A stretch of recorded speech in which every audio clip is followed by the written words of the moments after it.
नमस्कार मंडळी, आजची रेसिपी तुम्हाला खाल्ल्यावर मन नक्कीच भरेल आणि ही रेसिपी तुम्हाला नक्की आवडेल। तुम्हाला साध्या सोप्या पद्धतीत मी खेकडा रवा फ्राय दाखवणार आहे। त्यासाठी मी खेकडे घेतले, स्वच्छ धुवून घेतलेले, साफ करून घेतलेले आहेत। या खेकड्यांना आपल्याला मसाले लावून घ्यायचे आहे।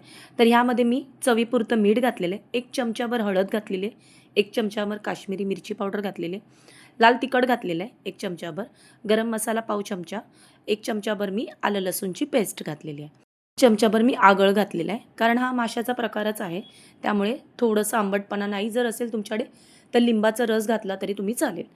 हे सगळे मसाले आपल्याला लावून घ्यायचे आहेत या खेकड्यांना व्यवस्थित।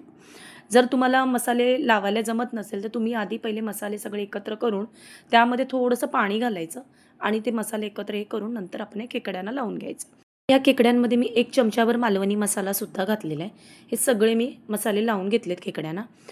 5 मिनिटासाठी आपण हे खेकडे बाजूला ठेवायचे। मी एक प्लेट घेतली, त्यामध्ये 1 वाटीभर रवा घेतला, त्यामध्ये पाव वाटीभर मी बेसन घेतलेलं आहे, चिमूटभर मीठ घ्यायचं, सगळं व्यवस्थित मिक्स करून घ्यायचं आहे। आता आपल्याला हे रवा बेसनचं जे मिश्रण केलेलं आहे सर्व खेकड्यांना आपल्याला हे लावून घ्यायचं आहे। एक एक करून हे सगळे खेकड्यांना मी हा रवा लावून घेते, म्हणजे रवा बेसनचं मिश्रण। आता हे सगळे मी लावून घेतले। एका बाजूला मी गॅसवर तवासुद्धा गरम करायला ठेवला होता, त्यामध्ये आपल्याला तेल घालायचं आहे आणि एक एक करून आपल्याला हे खेकडे या तव्यावर घालायचे आहेत आणि मग आपल्याला व्यवस्थित भाजून घ्यायचे आहे। तर हे बारीक गॅसवर आपल्याला करायचे आहेत, कारण आतून सुद्धा हे खेकडे भाजले पाहिजे आणि कुरकुरीतपणा यायला पाहिजे खेकडे।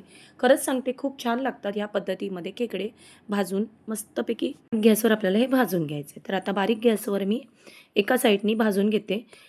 आता एका साईडनी भाजून झालेले आहेत, आता मी हे दुसऱ्या बाजूनी सुद्धा भाजून घेते। सगळे खेकडे मी आता परतून घेतलेले आहेत, हे बघा। दुसऱ्या बाजूनी सुद्धा आपल्याला असेच बारीक गॅसवर आपल्याला हे खेकडे भाजून घ्यायचे आहेत।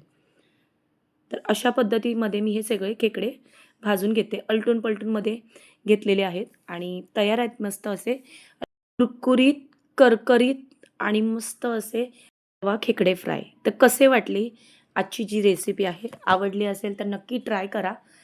खेकडे जे फ्राय आपण करतो त्याला आपण असे जास्त मोठे असे खेकडे घ्यायचे नाही, मीडियम साईजचे छोटे असे खेकडे तुम्ही भाजून खूप खायला खूप अप्रतिम लागतात, कुरकुरीत लागतात आणि मस्तपैकी असे रवा फ्राय करा। आजची रेसिपी तुम्हाला नक्कीच आवडली असेल तर नक्कीच मालवणी ज्योती किचनला सबस्क्राईब करा, लाईक करा आणि शेअरसुद्धा करा। आणि हा व्हिडिओ आवडला तर कमेंट करायला जरासुद्धा विसरू नका। रेसिपी आहे मी ती कमीत कमी तेलामध्ये केलेली आहे, तशाने तोंडाला पाणी सुटणारी ही रेसिपी आहे। तर नक्की ट्राय करा आणि माझा तुम्ही पूर्ण व्हिडिओ आवडीने बघितल्याबद्दल तुमचे धन्यवाद।